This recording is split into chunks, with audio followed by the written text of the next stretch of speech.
இதுவரைக்கும் நெல்லை அரோமாவை சப்ஸ்கிரைப் பண்ணாதவங்க கீழ இருக்கிற ரெட் கலர் பட்டனை பிரஸ் பண்ணி சப்ஸ்கிரைப் பண்ணிக்கோங்க. அப்படியே அது பக்கத்துல இருக்க பெல் ஐகானையும் கிளிக் பண்ணிக்கோங்க. நான் எப்ப வீடியோ போட்டாலும் உடனுக்குடனே உங்களுக்கு வந்து சேரும். Welcome to Nellai aroma.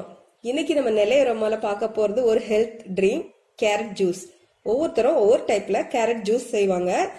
இன்னைக்கு நான் சொல்ற மாதிரி நீங்க ஒரு நாள் செஞ்சு பாருங்க. ரொம்ப டேஸ்டா இருக்கும். அது மட்டும் இல்ல ரொம்ப ஹெல்த்தியானது. வளர்ற பிள்ளைங்களுக்கு வந்து கேரட் வந்து ரொம்ப முக்கியம். கேரட்ல உள்ள ஹெல்த் பெனிஃபிட்ஸ் வந்து எல்லாருக்குமே தெரியும். ரொம்ப அருமையான பெனிஃபிட்ஸ் உள்ளது. கண் பார்வைக்கு ரொம்ப முக்கியமானது ஒண்ணு கேரட் கண்டிப்பா நீங்க சேர்த்துக்கணும். அது மட்டும் இல்ல, சின்ன குழந்தைங்களுக்கு கேரட் சேர்த்தீங்கன்னா ரொம்ப நல்லது. இந்த கேரட் ஜூஸ் எப்படி செய்யலாம்னு இன்னைக்கு பார்க்கலாம்.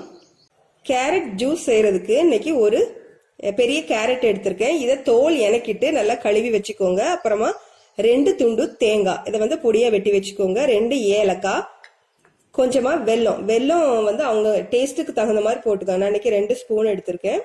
உங்க டேஸ்ட்டுக்கு தகுந்த மாதிரி கூட குறைய போட்டுக்கலாம். சீனியை முக்கியமா அவாய்ட் பண்ணிருங்க. வெல்லம், பனங்கல்கண்டு, கருப்பட்டி, நாட்டு சக்கரை இப்படி ஏதாவது சேர்த்துக்கோங்க. இப்படி சேர்த்தாதான் முழுமையான சத்து வந்து நம்ம குழந்தைங்களுக்கு போய் சேரும். கேரட்டை வெட்டி வச்சுக்கலாம். இப்ப இது எல்லாமே மிக்ஸி ஜார்ல ஆட் பண்ணிடலாம்.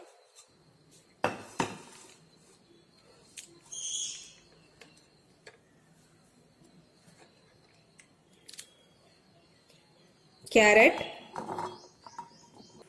தேங்காய், ஏலக்காய். தேங்காய் வந்து குடல் புண்ணை ஆத்தம். தேங்காய் கண்டிப்பா சேர்த்துக்கோங்க. நல்ல மருத்துவ குணம் உள்ளது. அது மட்டும் இல்லாம நல்ல டேஸ்டும் கொடுக்கும் இந்த ஜூஸ்க்கு. அப்புறமா இந்த வெல்லம் எல்லாம் சேர்த்து தண்ணி சேர்த்து நல்லா அரைச்சி எடுத்துட்டு வந்துடலாம். இப்போ கேரட், தேங்காய், வெல்லம், ஏலக்காய் இதெல்லாம் போட்டு இதை அரைச்சி எடுத்தாச்சு.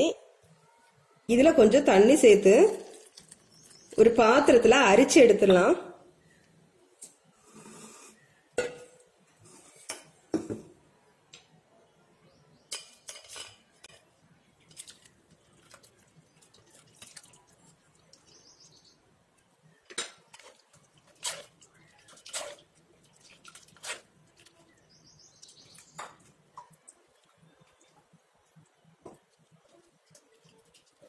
இப்ப பாருங்க, இப்படி அரிப்புல வச்சு நல்லா அமைக்கி ஜூஸ் எல்லாம் எடுத்துக்கோங்க. உங்களுக்கு வசதிக்கு ஏற்ற மாதிரி இது துணியில கூட அரைச்சிக்கலாம். துணியில அரைச்சிங்கன்னா இதை விட ஈஸியா இருக்கும். இப்போ நம்ம ஜூஸ் வந்து ரெடியா இருக்கு. ஜூஸ் வந்து அரிச்சு எடுத்தாச்சு. கடைசியில இந்த டேஸ்ட வந்து இன்னும் நல்லா கூட்டுறதுக்காக ஒரு பிஞ்ச் உப்பு, ஒரு பிஞ்ச் போட்டா போதும். ஒரு பிஞ்ச் உப்பு இது போட்டு கலக்கிக்கோங்க. உப்பு சேர்த்து நல்லா கலந்ததுக்கு அப்புறமா இதை வந்து நம்ம டம்ளருக்கு டிரான்ஸ்ஃபர் பண்ணிடலாம்.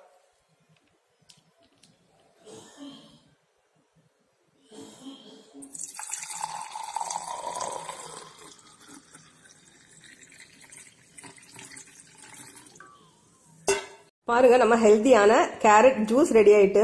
கண்டிப்பா நீங்க ட்ரை பண்ணி பாருங்க. கேரட் வந்து இப்ப ரொம்ப மலிவா கிடைக்குது. இந்த டைம்ல அதை யூஸ் பண்ணிக்கோங்க. இப்படி நல்லா டெய்லி கேரட் ஜூஸ் உங்க குழந்தைங்களுக்கு போட்டு கொடுக்கலாம். ரொம்ப நல்லது. இந்த வீடியோ பிடிச்சிருந்தா லைக் பண்ணுங்க, ஷேர் பண்ணுங்க. நெல்லை அரோமாவுக்கு சப்ஸ்கிரைப் பண்ணுங்க. தேங்க்யூ.